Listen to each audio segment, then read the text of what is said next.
আসসালামু আলাইকুম ওরহমতুল্লাহি ওবরাকাতুহ।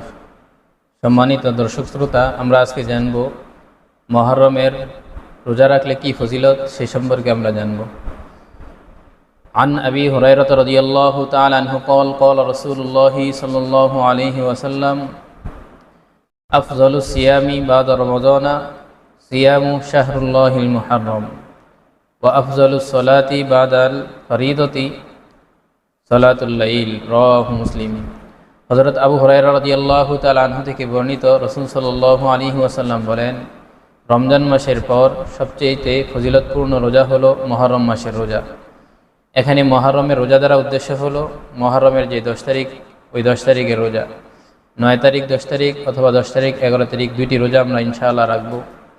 এরপরে বিশ্বনবী সাল্লাল্লাহু আলাইহি ওয়াসাল্লাম ইরশাদ করেছেন, ওয়া আফজালুস সলাতি বাদাল ফরিয়তি সলাতুল লাইল, আর ফরজ নামাজের পরে নফল নামাজের মধ্যে সবচেয়ে উত্তম নামাজ হলো রাতের নামাজ, অর্থাৎ তাহাজ্জুদ নামাজকে বোঝানো হয়েছে। আল্লাহ রাব্বুল আলামিন আমাদের সবাইকে বেশি বেশি করে যেন নফল নামাজ, বিশেষ করে তাহাজ্জুদের নামাজ সদা সর্বদা আদায় করতে পারি।